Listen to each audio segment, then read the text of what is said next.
नमस्कार, आप देख रहे हैं हिंदी न्यूज। चीन में अचानक कोरोना के केस बढ़ने लगे। इसका मेन कारण हो सकता है प्रतिबंधों का खत्म होना। हम जानते हैं कि चीन दुनिया की सबसे बड़ी आबादी वाला देश है, जिसमें लगभग दुनिया की 12% जनसंख्या निवास करती है। ऐसा माना जा रहा है कि चीन की जनता को आइसोलेशन के भरोसे ही रखा जाता था। कुछ समय पश्चात चीन की जनता ने इसका प्रोटेस्ट किया और इससे प्रशासन द्वारा उसे प्रतिबंध को खत्म किया गया और अचानक से केस बढ़ने लगे। यही सबसे बड़ी केस बढ़ने की वजह है। अभी तक चीन जीरो कोविड पॉलिसी को ही अपना रहा था। उसका पूरा मैनेजमेंट आइसोलेशन पर ही था। उसने अपने हेल्थ केयर इंफ्रास्ट्रक्चर को कोरोना से डेवलप नहीं किया था। अगर हम चीन के वैक्सीनेशन की बात करें तो चीन ने केवल 38% अपनी जनसंख्या का वैक्सीनेशन करवाया था।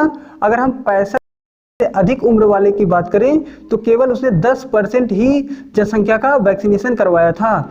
जीरो कोविड पॉलिसी के कारण लोगों में कोरोना से लड़ने के लिए इम्यूनिटी सिस्टम डेवलप नहीं हो पाया है।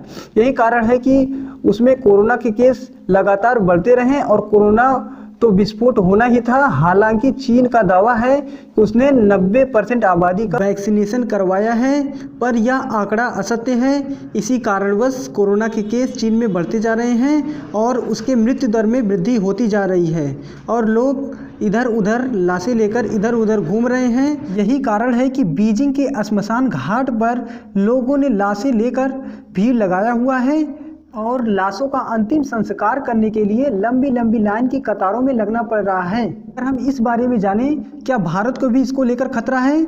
भारत जैसे देश को खतरा नहीं है, क्योंकि हमारे देश में वैक्सीनेशन के 3 राउंड हो चुके हैं। लोगों में इम्यूनिटी डेवलप्ड हो चुकी है।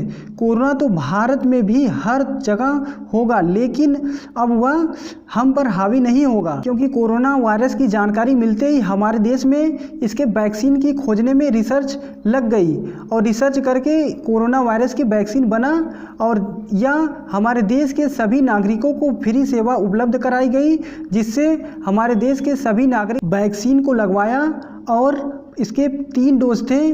फर्स्ट डोज, सेकेंड डोज और बूस्टर डोज, तीनों डोजों को लगवाया, जिसके कारण हमारे देश के लोगों में कोरोना वायरस से लड़ने की इम्यूनिटी सिस्टम बढ़ गई और हमें कोई परेशानी नहीं होगी।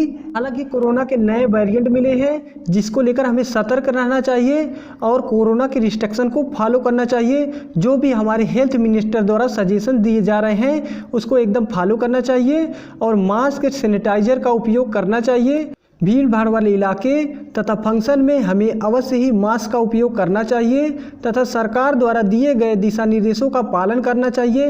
यही हमारे सबसे उपयुक्त तथ्य है, जिसका पालन करने से हम कोरोना से आसानी से लड़ सकते हैं। जो हमारा देश तथा हमारे देशवासी कोरोना से लड़े हैं, दोबारा भी नए वेरिएंट्स, चाहे कितने भी वेरिएंट्स आ जाएं, उसे लड़ने में सक्षम रहेंगे। मैं उम्मीद करता हूं कि यह जानकारी आपको पसंद आएगी। अगर जानकारी पसंद है तो वीडियो को लाइक, सब्सक्राइब तथा शेयर करना बिल्कुल न भूलें, क्योंकि इस तरह का अपडेट आपको मिलता रहेगा, जिसे आप जानकर अपने आप को सतर्क रहेंगे। Thank for watching. जय हिंद, वंदे मातरम।